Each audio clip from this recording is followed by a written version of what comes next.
하시리라. 아멘. 여러분 7절의 말씀에 보면 뭐라고 얘기를 하느냐, 세례를 받으러 나오는 무리에게 이 세례 요한이 이렇게 얘기를 합니다. 독사의 자식들아 라고 이야기를 합니다. 여러분, 독사는, 이 뱀은 성경에서 이 마귀를 가리키는 그러한 짐승으로 많이 표현이 되어 있죠. 그러니까 오늘날 우리의 용어로 이제 얘기하면은 야, 이 마귀 새끼야 라고 이렇게 이야기를 했다라는 거예요. 세례 요한이 왜 회개하고 세례를 받으라 라고 이야기를 하고서 무리들이 이제 세례를 받으러 나오는데, 근데 그 무리들에 대놓고서 갑자기 마귀 새끼야 이러면서 이제 이야기를 했다라는 거죠. 여러분, 뭔가 좀 말이 안 맞잖아요. 언제는 회개하라 해놓고 이제 세례 받으러 나오니까 그들에게 세례 요한의 태도가 마귀 새끼라고 하다니요. 왜 이렇게 세례 요한이 그들에게 회의적인 모습을 보였을까? 8절 말씀이죠. 8절 말씀에 뭐라고 이야기를 합니까? 회개에 합당한 열매를 맺고 속으로 아브라함이 우리 조상이라고 말하지 말아라.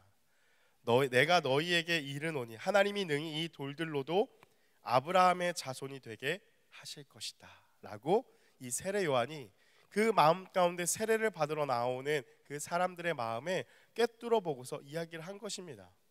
그 마음에 그냥 찝찝하니까 세례를 받으라서 뭔가 조금 나의 찝찝함을 덜어내고자 하는 그 정도의 수준이었던 그 마음에 가장 깊은 곳에 있던 것을 찌른 것이죠. 진정으로 회개하지 않고 신용만 하려고 하는 그런 너의 모습들 다 버리고 진정으로 회개하고 합당한 열매를 맺으라 라고 이야기를 한 것입니다. 오늘날로 이야기를 하면 여러분 어떠한 모습일까요? 교회에 와서 등록하고 단순하게 그냥 세례 교육을 받은 것이죠. 아무런 고백 없이 그냥 세례 받았어요. 그냥 세례 받으니까, 세례 주니까, 교회에서 세례 받으라고 하니까 받고, 나는 이제 천국 백성 되었으니까 나는 뭐 죽으면 천국 가겠지라고 그냥 막연하게 생각하는 모습이라는 것입니다. 그러면서 땅에 있는 이 지체를 그대로 안고 살아가는 거죠. 골로새서의 말씀과 같이 음란과 부정과 사욕과 악한 정욕과 탐심을 그대로 추구하면서 살아가는 모습이라는 것입니다. 교회만 왔다 갔다 하지 전혀 예수를 알지도 못하고 만난 감격도 없고 삶의 변화도 없고 어떤 가치관의 변화도 없이 세상 사람들과 별반 정말 다를 바 없이 그냥 주일에 교회 이 자리에 나온다는 것 뿐이지 월요일부터 토요일까지의 삶을 생각해 보면 아무런 차이를 느낄 수 없이 살아가는 그러한 모습들이라는 것이죠. 여러분, 한번 생각해 봅시다. 여러분, 어릴 적부터 교회를 다닌 것이 예수를 믿는 것입니까? 우리 가운데는 어릴 적부터 교회를 다닌 분들이 많습니다. 그럼 어릴 적부터 교회 다닌 게 예수를 믿는 것일까요? 우리 집안은 대대로 기독교 집안이야, 엄마는 권사고 아빠는 장로야, 안수집사야 하는 이러한 자긍심을 갖는 것이 예수를 믿는 것일까요? 그래도 주일마다 교회는 빠지지 않고 나는 심지어 봉사도 해 라는 마음 때문에 이 자리에 앉아있고 혹은 그렇게 생각하는 것이 예수를 믿는 것일까? 오늘 세례 요한은요, 바로 우리의 이러한 마음들에 대해서 분명히 꼬집고 얘기를 하는 것입니다. 독사의 자식들아. 참으로 우리에게 불편한 얘기가 아닐 수가 없습니다. 우리 마음 가운데 그냥 안일하게 있었던 그러한 허울뿐인 모습들을 보고서 세례 요한은 분명하게 얘기를 합니다. 그러므로 너희는 회개에 합당한 열매를 맺어야 한다라는 것이죠. 여러분, 오늘 우리가 이 말씀 앞에 좀 심각하게 고민을 해보았으면 좋겠습니다. 여러분, 우리가 매우 주의 깊게 이 말씀을 좀 들어봤으면 좋겠습니다. 무엇이냐? 여러분, 자신의 신앙을 심각하게 고민해 보셔야 합니다. 여러분, 정말 예수를 믿고 있습니까? 우리가 이성적으로 논리적으로 한번 생각을 해봅시다. 여러분, 당신에게 있어서, 여러분에게 있어서 예수님은 어떤 존재입니까? 예수님은 어떤 존재야? 라고 물으면 여러분 뭐라고 먼저 대답이 나오시죠? 사랑이 먼저 나오잖아요. 그렇죠? 그래서 우리는 쉽게 대답하는 게 이거예요. 하나님은 나를 사랑해 주시는 분이야. 하나님은 온 세상 만물을 사랑하셔. 사랑해 주시는 분이야 라는 것들을 먼저 얘기를 하죠. 그리고 또 십자가를 기억하니까 나의 모든 죄를 다 용서해 주시는 분이야 라고 이야기를 합니다. 여러분 틀렸나요? 맞습니다. 맞아요. 맞는데 틀렸습니다. 무엇이냐? 여러분, 하나님의 존재론적 위치가 어디 있죠? 그렇게 대답할 때 우리가 인식하는 하나님의 존재는 우리에게 어떤 위치로 자리매김하고 계시죠? 잘 생각해 보면은 하나님의 존재는요, 그냥 나를 위한 수호신 정도로 우리가 여기고 있다라는 것입니다. 하나님이 나 때문에 존재하고 있다고 착각하고 있다라는 것이죠. 내가 행복하기 위해서 하나님이 존재한다고 생각하는 그러한 태도가 바로 우리가 쉽게 대답하는 하나님은 날 사랑하셔, 하나님은 나의 모든 죄를 용서해 주셨어 라고 말하는 어떤 그러한 심리적인 마음 가운데 우리가 인식하고 있는 하나님의 존재는, 하나님은 그냥 내가 언제든지 부르면 나를 사랑해 주신다고 하면서 마치 수호천사처럼 그렇게 우리는 하나님의 존재를 인식하고 여기고 있다라는 것이죠. 여러분, 그러나 이것은 오늘 세례 요한이 외치는 것처럼 믿음이 아닙니다. 여러분, 이것은 가짜 믿음입니다. 왜 그럴까요? 계속해서 반복하는 것이죠. 지극히 자기 중심적인 생각이기 때문이죠. 나를 위한 하나님인 거예요. 하나님을 위해서 우리가 존재하는 것이 아니라 나를 위해서 하나님이 존재하셔야 하는, 이것은 다른 종교들도 똑같이 이야기하고 있는 별반 다를 바 없는, 다시 말하면 자기중심적인 생각의 죄라는 것입니다. 우리가 하나님 앞에 구하는 것이 뭐가 있을까요? 행복을 구합니다. 형통을 구합니다. 사실 우리는 하나님 형통하게 해주십시오. 시험 잘 보는 거, 어떤 내 인생에 막힘이 없이 고속도로와 같이 쭉 질주해서 갈 수 있는 것, 이 형통을 우리는 구하면서 항상 기도한다라는 것이죠. 이것을 구하는 것이 잘못된 것입니까? 아니에요. 구하셔야 됩니다. 왜냐하면 만복의 근원이 하나님이시기 때문이에요. 우리는 하나님의 복이 없으면 지금 이 자리 가운데 살아갈 수 없는 존재예요. 복을 구하셔야 됩니다. 그런데 그 문제는 무엇이죠? 하나님이 그 형통을 주십니까? 여러분, 형통을 주셔서 저는 형통케 하시는 하나님만을 경험하며 살았습니다라고 당당하게 손을 드실 수 있는 분 있으십니까? 아마 별로 없으실 것입니다. 형통을 구하지만 하나님은 주시지 않습니다. 왜 안 주시느냐? 그것을 하나님이 지으신 사람의 목적이 아니기 때문입니다. 사람은 형통을 구하고 그 형통을 얻으면 어떻게 합니까? 하나님을 멀리합니다. 걱정, 근심 없고 잘 살고 있으면 내가 하고 싶은 대로 살아가면서 하나님을 믿고 있다고 스스로 착각하면서 살아갑니다. 그래서 구체적으로 점검해야 하는 것이 바로 우리의 삶의 중심이라는 것이죠. 여러분, 큐티하기 어렵죠? 여러분, 우리가 성경 읽기 하자고 했는데 사실 하기 어렵지 않습니까? 여러분, 왜 그렇습니까? 왜 어려울까요? 사실 우리가 객관적으로 생각해 보면은 30분, 1시간, 24시간이라는 이 하루 중에서 30분, 많으면 1시간, 혹은 정말 10분, 15분의 큐티나 성경 읽기, 기도나 찬양을 우리가 합시다라고 이야기를 하지만 안 할 때가 너무나 많고 그냥 넘어갈 때가 많다라는 거죠. 왜 그럴까요? 우리가 다시 한번 생각해 본다면 우선순위, 중심의 문제라는 것입니다. 여러분, 이것을 알 수 있는 것이 무엇인지 아십니까? 바로 친한 친구와의 만남을 생각해 보시면 됩니다. 저도 되게 친한 친구가 있습니다. 친구 목사가 있는데요. 같은 목사의 길을 걸어가다 보니까 대화가 더 잘 통하죠.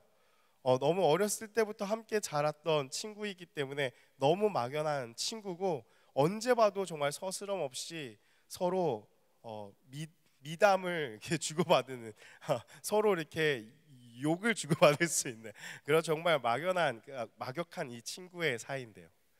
여러분, 그 친구를 볼 때 서로가 바쁘잖아요. 어떻게 볼까요? 시간을 정해서 때로는 이날 꼭 보자라고 해서 볼 때도 있지만, 여러분, 친한 친구일수록 언제든지 사실 볼 수가 있습니다. 아무리 내가 바쁘다 해도 볼 수가 있죠. 왜 그럴까요? 마음 때문입니다. 마음이 있으니까 시간이 아무리 없고 내가 바쁘다 해도 그냥 바로 얘기하는 거죠. 너 점심에 시간 되냐 오늘? 1시간 정도 되는데 야 그래 밥이나 먹자. 바로 그냥 즉석에서 30분, 1시간 잠깐이라도 만나고 올 수 있는 시간이 된다라는 것입니다. 여러분, 이것을 우리가 하나님과의 관계에 그대로 적용을 해보자면, 여러분, 우리가 하나님을 만나지 않는 이유가 무엇입니까? 여러분, 솔직해집시다. 시간이 없는 것이 아니라, 바쁜 것이 아니라 마음이 없는 것입니다. 하나님을 향한 마음이 없기 때문에 안 만나고 있다라는 것이죠. 여러분, 사랑하지 않습니다. 찾지 않습니다.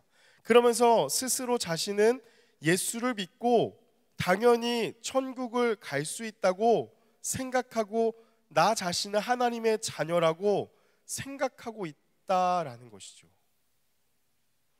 여러분, 이 얼마나 언행이 불일치한 삶입니까? 생각하는 것과 행동하는 것, 말하는 것과 행동하는 것이 여러분 얼마나 불일치한 모습인가요? 여러분, 세례 요한은 회개에 합당한 열매를 맺으라고 합니다. 회개는 자기 자신에게로 굽어진 마음을 펴서 하나님께로 향하는 것, 죄의 정의에 대해서 계속 언급해드리잖아요. 자기중심적인 이 삶에서 하나님 중심적인 삶으로 바뀌는 것, 그것이 회개라는 것이죠. 내가 하고 싶은 것을 하는 것이 아니라 하나님, 제 인생을 통하여서 무엇을 하기를 원하십니까? 하나님, 이번 한 주도 내가 어떻게 살아가기를 원하십니까? 하나님, 오늘 하루를 나에게 맡기셨는데 어떻게 살아가기를 원하십니까? 라는 것을 물으면서 진정으로 하나님이 무엇을 원하실까를 묵상하고 생각하고 그대로 하려고 살아가는 삶, 여러분, 그게 진짜 신앙의 모습이라는 것입니다. 가짜 믿음과 진짜 믿음을 우리가 잘 분별해야 합니다. 세례 요한이 왜 세례를 받으러 나오는 그들을 향하여서 독사의 자식들아, 회개에 합당한 열매를 맺으라 라고 이야기를 하였는가? 바로 이 가짜 믿음에 대해서 우리에게 경고하고 있는 것입니다. 너가 어렸을 때부터, 왜냐하면 이 자리 가운데 나오는 사람들은 예수님을 갓 알게 된 사람들이 아니라 어렸을 때부터 그 유대인의 교육을 받으면서 자라난, 너무나 빠삭하게 안 사람들이 많았기 때문이죠. 그들을 향하여서 외치는 것입니다. 어렸을 때부터 교회 문화에 익숙한 사람들, 교회가 이렇게 할랄해서 늘 항상 몸에 배어있는 사람들, 어떤 본문으로 설교하면 절 설교하네, 또 들어봤던 얘기네, 그러면서 바로 귀를 닫고 오늘 하나님이 나에게 주신 하나님의 말씀을 들으려 하지 않은 이러한 우리의 강팍한 마음들, 뻔한 얘기네 하고 생각하는 그러한 우리의 심령에 대해서 세례 요한은 외치는 것이죠. 회개에 합당한 열매를 맺어라. 그것은 가짜 믿음이다 라는 것입니다. 여러분, 그 열매는 어떻게 맺혀지는 걸까요? 하나님을 사랑하며 맺혀질 수 있다라는 것입니다. 하나님을 사랑하는 것은 곧 하나님께서 나에게 맡겨주신 이웃도 사랑하는 것, 그것이 회개에 합당한 열매를 맺는 삶이라는 것이죠. 여러분, 그렇게 하나님을 사랑하는 마음으로 날마다 말씀을 묵상하면 어떻게 되겠습니까? 우리의 삶의 목적이 분명해지죠. 행동이 바뀝니다. 말이 바뀝니다. 내 삶은 내 것이 아니라 주님의 것이기 때문에, 나에게 맡겨주신 것이기 때문에 우리의 마음은 겸손해질 수밖에 없다라는 것이죠. 그래서 우리가 지난 11월에 같이 나누었던 것처럼, 여러분, 하나님의 이름을 위하여 살아가고자 하면 구체적으로 내 삶의 우선순위가 바로 정렬되는 것이죠. 여러분, 엑셀이나 윈도우 창에서 그 순차 정렬 딱 누르면은 복잡했던 수식들이 쫙 정렬되는 것처럼, 가나나 순으로, 번호 순으로 정렬되는 것처럼, 우리가 하나님의 이름을 위하여 산다라는 것이 명확하게 입력값이 된다면 내 삶의 우선순위가 바로 잡힐 수밖에 없다라는 것입니다. 그렇다면 우선순위가 바로 잡힌 구체적인 삶의 모습은 어떠한가? 10절부터 이 14절까지의 말씀이 이것을 이야기하고 있습니다. 우리 10절 말씀 같이 함께 읽어보기 원합니다. 함께 읽겠습니다. 시작. 무리가 물어 이르되 그러면 우리가 무엇을 하리까? 무리가 묻습니다. 우리가 그러면 어찌해야 합니까? 어떻게 해야 회개에 합당한 열매를 맺습니까? 그렇게 이야기를 했을 때 11절에 이렇게 이야기를 합니다. 11절 말씀 보여주시면 대답하여 이르되 옷 두 벌 있는 자는 옷 없는 자에게 나눠줄 것이요 먹을 것이 있는 자는 이 먹을 것이 있는 자도 그렇게 할 것이니라 하고, 여러분 뭐라고 이야기를 합니까? 나누어 주는 삶, 이웃 사랑에 대해서 이야기를 하는 것이죠.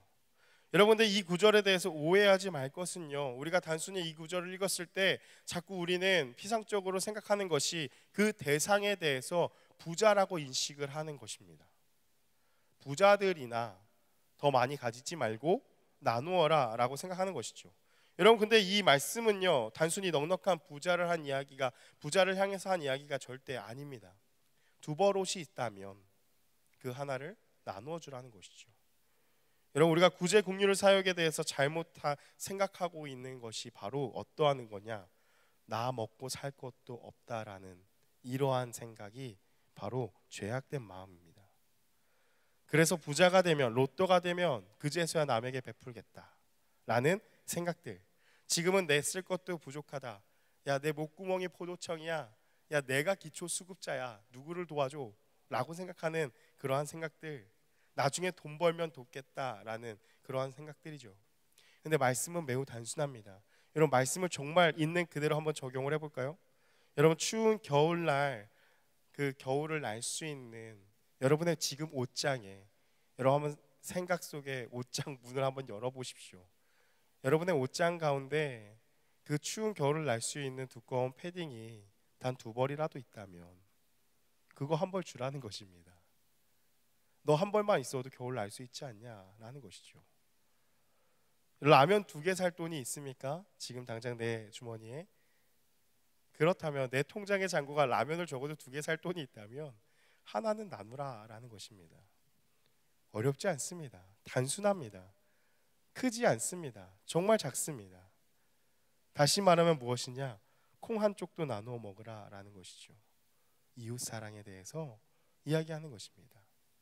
회개에 합당한 삶은 무엇이냐? 눈에 보이지 않는 하나님을 사랑한다고 하면서 어떻게 너는 눈에 보이는 형제 자매를 안 사랑할 수가 있냐? 이 말씀을 우리에게 다시 한번 상기시켜 주시는 것이죠. 회개에 합당한 열매를 맺는 삶은 어떠한 삶이냐? 눈에 보이는 형제 자매를 사랑할 수밖에 없는 삶이다라는 것이죠. 여러분 그래서 우리가 이번 주에 연탄 봉사를 가려고 하는 것입니다. 그 이유가 있는 거예요. 여러분 제가 제일 싫어하는 게 뭔지 아십니까? 우리 뭐 했다라고 하면서 자랑하려고 하는 거, 이벤트성으로 진행하는 거 너무 싫어합니다. 연탄 봉사 여러분 가서 단체 사진 한번 찍고 우리 청년부 연탄 봉사도 했어요. 여러분 누가 알아줍니까? 여러분 금액도 몇 억씩은 해야지 알아주실 거 아닙니까? 우리 배당된 금액이 저 더 해도 된다고 그 기간에 말씀드렸는데 그냥 100만 원만 하시면 된다고. 여러분 100만 원 했다고 누구한테 이렇게 내밀 수 있겠습니까? 목적은 우리가 받은 사랑이 있다면 조금이라도 나누자는 것입니다. 겨울이 되면요, 여러분 가끔 그런 생각을 안 해보신지 모르겠어요. 겨울이 되면은 아침에 일어나서 온수를 틀고 또 집 밖을 나갈 때 매우 추운 겨울인데 내 집은 너무 따뜻하기 때문에 밖에 별로 안 추운 것 같아 라고 얇게 입고 나갔다가 추운데? 라고 하는 경험. 아침에 일어나서 그냥 온수 틀고서 펑펑 샤워하고 좋다 뜨끈하게 지지고 정말 개운하게 나갔을 때, 여러분 한편에서는 그 온수도 그 따뜻함도 경험하지 못하는 이웃이 있다라는 사실, 여러분 그런 걸 생각해 봤을 때 우리가 눈을 떠서 바로 물을 틀었을 때 온수가 나온다는 것은 너무나 감사한 일입니다. 우리가 밖에 날씨가 모를 정도로 땀을 뻘뻘 흘리면서 난방을 펄펄 떼면서 잤기 때문에 오늘 날씨 더운 것 같아 착각하면서 옷을 얇게 입고 나갔다가 호되게 당하는 경험을 하게 되는 그러한 것들은 너무나 감사한 일이죠. 우리가 이런 것들을 생각해 봤을 때 성경은 뭉뚱그려서 회개에 합당한 열매를 맺으라 라고 말하는 것이 멀리 있는 것, 뭐 구름 위를 둥둥 떠다니는 이런 얘기를 하는 것이 아니라 바로 이 너의 삶을 바라보면서 그렇지 못한 것에 대해서, 그렇지 못한 형제 자매에 대해서 너는 콩 한 쪽을 나누고 있었느냐라는 것을 우리에게 짚어주는 것입니다. 여기서 기억해야죠. 독사의 자식들아, 누굽니까? 그런 거에 감사하지 못하고 나누지 못하는 우리를 향하여 이야기하는 것이죠. 이어진 12절, 13절 말씀에 뭐라고 이야기를 합니까? 우리 12절 말씀 같이 함께 읽겠습니다. 시작. 세리들도 세례를 받고자 하여 와서 이르되 선생이여 우리는 무엇을 하리까 하매 13절 이르되 부과된 것 외에는 거두지 말라 하고 아멘. 세리들이 와서 묻습니다. 우리는 어떻게 해야 됩니까? 부과된 것 외에는 거두지 말아라. 정해진 것 외에는 더 받지 말라라는 것입니다. 무슨 말입니까? 세리라는 이 지위를 이용해서 상대적으로 약한 자들의 것들을 빼앗지 말라라는 것이죠. 다시 말하면 공정하고 공의롭게, 그렇게 공정하게 정직하게 일을 하라라는 것입니다. 그렇지 않은 모든 것은, 모든 모습은 무엇이냐? 거짓말하는 것이다라는 것이죠. 여러분, 내 이웃에 대하여 거짓 증거하는 것입니다. 여러분, 이러한 마음 가운데는 먼저 무슨 마음이 싹 터서 그렇게 행동을 할까요? 바로 내 이웃의 것을 탐하는 마음입니다. 세리가 수많은 돈들을 만지다 보니까 어떤 마음이 들죠? 견물생심입니다. 이 많은 돈들을 만지다 보니까 로마에게 상납하는 금액들도 있다 보니까 조금만 더 내가 여기서 이자를 더 쳐서 받으면 내 주머니에 인마이 포켓을 할 수 있는데 라는 생각들 때문에 조금 더 정직하지 못하게 이번에 로마에서 세금을 이만큼 거두라고 했어 라고 말을 하지만 사실 내 주머니를 채우고자 하는 정직하지 못하고 공정하지 못한 거짓말하는 그러한 모습들, 탐내지 말고 거짓말하지 말라라는 것이죠. 그리고 14절에 이어진 말씀도 함께 나누겠습니다. 14절 말씀 같이 읽겠습니다. 시작. 군인들로 물어 이르되 우리는 무엇을 하리까 하매 이르되 사람에게서 강탈하지 말며 거짓으로 고발하지 말고 받는 금료를 족한 줄로 알라 하니라. 아멘. 세리들과 함께하는 군인들이 와서 묻는 것입니다. 우리는 어떻게 해야 됩니까? 이 군인들은 로마의 군인들이라기보다는 유대인 이 세리와 함께하는 그러한 보조원의 위치를 하고 있다라고 봅니다. 그래서 뭐라고 이야기를 하는가? 어떻게 하라? 사람들에게 폭력과 협박, 시기와 거짓으로 돈을 갈취하지 말고 너가 지금 받고 있는 거 있지 않냐? 그것으로 만족하라라는 것이죠. 이들은 작더라도 자신이 행한 일에 대한 삭슬, 그 금료를 받는 자들이었습니다. 그런데 그것으로 만족하지 못하고 세리 옆에서 사람들을 폭력으로, 협박으로 세리와 함께 더 많은 것들을 얻어서 자신의 주머니를 똑같이 채우려고 하는 것이죠. 무엇인가? 이웃의 것을 강탈하는 것, 다시 말하면 도둑질입니다. 여러분, 이웃 거짓말하지 말라, 탐하지 말라, 도둑질하지 말라, 다 어디서 나온 말씀입니까? 딱 떠오르죠? 십계명입니다. 내 이웃의 것을 탐하지 말라, 도둑질하지 말라, 남에게 대하여 거짓 증거하지 말라. 여러분, 혹시 이런 생각 안 해보셨습니까? 왜 십계명의 하나님이 이렇게 기초적이고 너무나 당연하고 기본적이고 도덕적인 이 계명을 말씀하셨을까? 도둑질하지 말라. 너무 당연한 거 아닙니까? 그것도 많은 계명 중에 대표를 한다라고 하는 십계명으로 분류해서 막 우리 어렸을 때 외우기도 하지 않습니까? 근데 그 십계명의 내용을 보니까 앞에 거는 이해가 돼요. 나 외에 다른 신을 섬기지 말라. 중요하죠. 근데 왜 그 뒤에 보면은 거짓말하지 마라, 도둑질하지 마라, 탐심 버려라, 너무 당연한 얘기를 왜 십계명에 넣어놨을까? 너무 기본적이지 않은가? 나는 도둑질 안 하는데 안심하고 패스할 수 있습니까? 여러분, 그냥 도둑질하지 말라라는 말 들으면은 그냥 피상적으로 듣고 이해하기는 난 도둑질 한 적 없어, 남의 거 탐내지 않았어 라고 넘길 수 있잖아요. 여러분, 꼭 남의 물건을 가져가는 것만이 도둑질이 아니죠. 무슨 말이냐? 자신의 것, 자신의 분수, 하나님께서 나에게 허락하신 분량이 무엇인지 알지 못하고 누리는 것들, 그것이 도둑질입니다. 현대 사회 안에서 누군가는 내가 더 누린다면 누군가는 덜 누릴 수밖에 없기 때문에 하나님께서 나에게 허락하신 것이 무엇인지, 내 분량이 무엇인지 정직하게 하나님 앞에 나아가지 못하는 나의 모습, 아싸 이득이다, 공짜다 하면서 좋아했던 마음들, 여러분 잘 생각해 보시면 그것 때문에 누군가가 피해를 받고 있다면 그것은 그 사람의 것을 우리가 도둑질하고 있는 모습이라는 것이죠. 여러분, 세례 요한이 제시한 이니 합당한 열매들을 보면은 정말 당연한 이야기를 하는 것 같습니다. 왜 그럴까요? 정말 상식적이고 인간으로서는 당연히 지켜야 될 규율과 법인데 그렇게 하지 않기 때문입니다. 여러분, 우리가 살아가는 사회를 보면 알 수 있죠. 상식 이하의 것들을 사람이 합니다.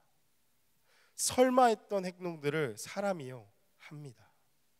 그렇기 때문에 오늘날에도 이 십계명의 말씀을 2000년이 지난 이때에도 이 세례 요한이 외치는 이 독사의 자식들아 회개에 합당한 열매를 맺으라 하면서 이 세리와 무리들, 이 군인들에게 하는 이 말씀들을 우리도 오늘날도 뜨끔하면서 동일하게 적용할 수밖에 없는 이유는 무엇이냐?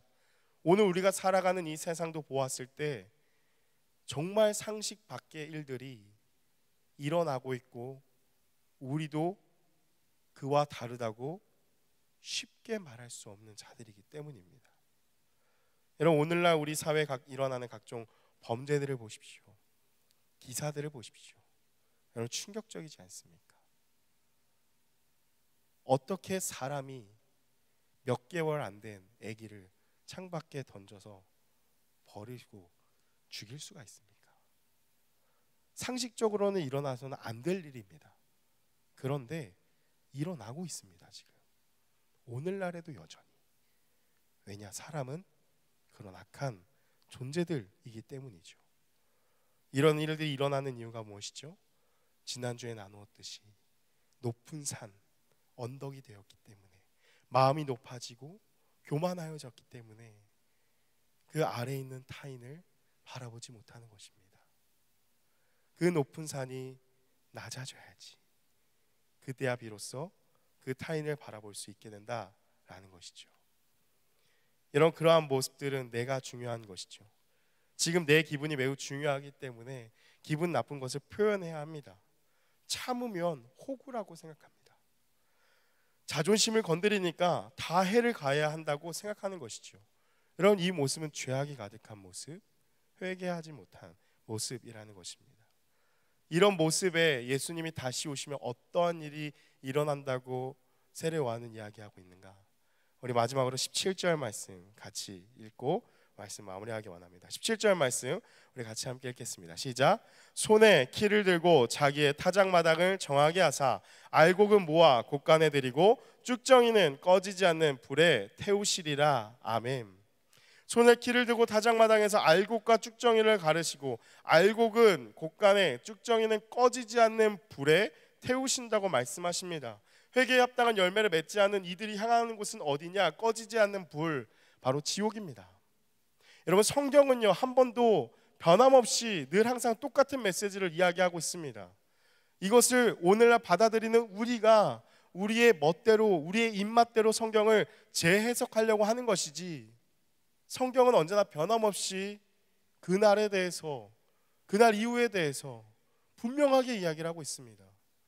그런데 오늘날 우리가 이 성경을 바라보면서 지옥은 없어, 하나님은 사랑의 하나님이야 라고 조금씩 말을 바꾸면서 마치 뱀이 하와를 유혹한 것 같이 그렇게 우리는 자꾸 우리 입맛대로 자기중심적으로 이 성경을 받아들이려고 한다라는 것이죠. 여러분, 이 말씀 가운데 아직도 우리의 마음에 별다른 마음이 들지 않는다면 여러분 정말 심각하게 고민해 보셔야 됩니다. 아무것도 모르면 무식하면 용감하다는 말이 있죠. 여러분, 혹시 지금 여러분의 상태가, 우리의 상태가 영적인 세계의 무지로 인해서 용감해진 모습이 아닙니까? 마음이 무뎌진 것은 아닙니까? 사랑하는 여러분, 말씀을 마무리합니다. 여러분, 대림절입니다. 대림절은 주님이 다시 이 땅 가운데 오심을 기억하는 절기입니다. 아까 우리 현주 지사님 인도하시면서 말씀 나눠주신 대로 우리가 이렇게 수많은 불빛들을 밝히고 또한 거리에 수많은 불빛들을 밝히는 것, 뭐 저마다의 이유는 좀 다르겠죠. 백화점이나 큰 사람들이 많이 모이는 곳은 어떤 마케팅과 상업적인 용도를 위해서 사람들을 끌기 위해서 비추는 빛일 수도 있죠. 그러나 그 빛의 의미는 동일하게 무엇이냐? 바로 하나님의 그 사랑의 하나님을 드러내는 것이고, 또한 그 주님이 이 땅 가운데 다시 오신다라는 것을 기억하는 것이 바로 이 대림절, 초를 밝히고 트리를 장식하고 이렇게 함께 기념하는 것이 바로 그 의미라는 것입니다. 여러분, 주님은 곧 오십니다. 여러분, 이 사실을 정말 기억하고 계십니까? 여러분, 그렇다면 우리의 삶은 어떻습니까? 주님 오심을 예비하고 계십니까?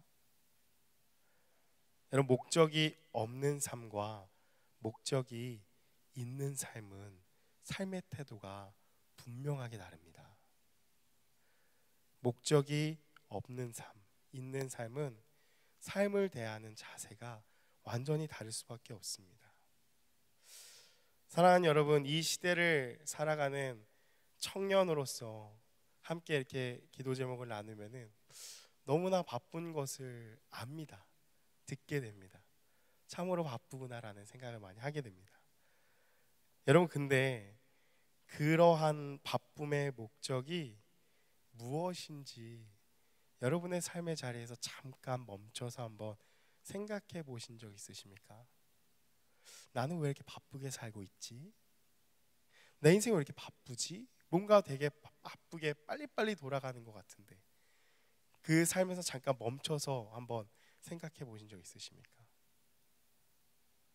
아마 그냥 그것을 깨닫지 못한 채, 분명한 목적을 깨닫지 못한 채 그냥 이 세상이 영원할 것처럼 오늘도 우리는 그렇게 살아가고 있지는 않습니까?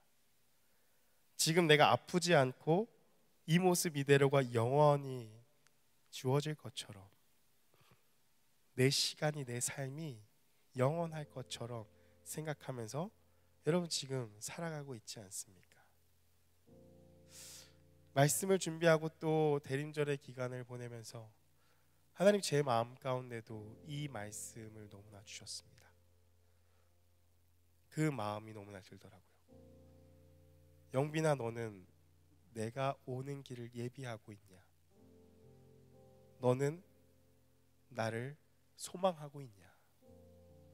정말 다시 오심에 대해서, 예수님의 다시 오심에 대해서 간절히 바라고 구하고 있냐?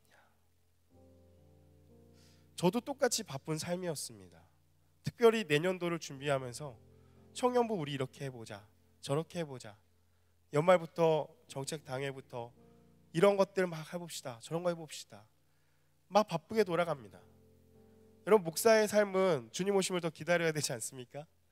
근데 오히려 교회 일 하면서 잊어버리는 것입니다. 주님이 오시는 건 알아요. 근데 내년에는 안 오실 것 같아요. 할 일이 많거든요. 여러분, 근데 성경은 뭐라고 이야기합니까? 주님은 곧 오신다고 이야기를 합니다. 여러분, 지금 삶의 자리에서 잠깐 멈춰서 잘 생각해 보셔야 합니다. 지금 그 삶이 주님이 오시지 않을 것처럼 우리가 플랜을 짜고 내 삶의 3개년, 5개년, 10년 계획을 짜고 그렇게 지금 살아가고 있지 않습니까? 계획을 짜는 것이 나쁘다는 것이 아니라 그 계획 가운데 주님이 언제 오신다라는 것은 저 멀리다가 그냥 방치해 두고 이것부터 해야 돼라고 생각하고 플랜을 짜고 있지 않습니까? 여러분, 근데 만약에 주님이 그 플랜 가운데 내년에 오신다면, 혹은 우리를 먼저 주님 곁으로 부르신다면, 여러분, 그 삶에 주님을 맞이할 준비가 되어 있으십니까? 주님이 우리를 부르셔서 그 앞에 갔을 때 주님 앞에서 뭐라고 말씀하실 수 있겠습니까? 바로 세례 요한은 우리에게 이러한 삶을, 우리가 이렇게 무뎌진 삶을, 회개에 합당한 열매를 맺을 것을 우리에게 이야기하고 있는 것입니다. 2023년 연말이 다가옵니다. 여러분, 2024년 어떻게 살아갈까 생각할 때 그 계획과 그 생각 속에 반드시 먼저 생각해야 한다라는 것은, 대전제는 먼저 무엇을 깔고서 시작을 해야 하냐? 주님이 곧 오신다라는 것을 깔고 생각을 하셔야 합니다. 다시 말하면 언제 부름을 받을지 모를 인생이기 때문에 우리가 내일 죽어도 오늘 죽어도 괜찮다 하는 마음으로, 그러한 삶의 자세로 우리의 삶을 살아가는 것으로 계획을 세워야 한다라는 것이죠. 여러분, 중심을 잡으십시오. 우선순위를 밀리시면 안 됩니다. 주님 오심을 예비하는 삶이 되셔야 합니다. 하나님을 사랑하고 이웃을 사랑하는데 우리의 삶을 자꾸 타협하면 안 됩니다. 여러분, 연말 바쁜 거 압니다. 연탄 봉사 가기 힘든 거 압니다. 내년도 청년부 이렇게 하자, 우리 센트럴 워십 이렇게 섬기자, 부담감 갖는 거 왜 모르겠습니까? 압니다. 꼭 교회 일 하는 것이 전부다 이게 아니라, 여러분의 정말 마음의 중심에 정말 하나님이 있는지, 주님을 소망함이 있는지, 그냥 단순히 세상의 스케줄에, 세상의 시간표에 내 삶을 끼워 넣어서 바쁘게만 살아가고 있진 않는지, 교회 일을 한다고 하면서 목사인 저조차도 정말 주님 오심을 기다리는 삶이 그런 사역이 아니라 주님은 멀리 오실 것처럼 생각하고 매일의 삶을 살아가고 있진 않는지, 정말 중심과 우선순위가 무엇인지를 우리가 다시 한번 점검, 분별해야 한다라는 것입니다.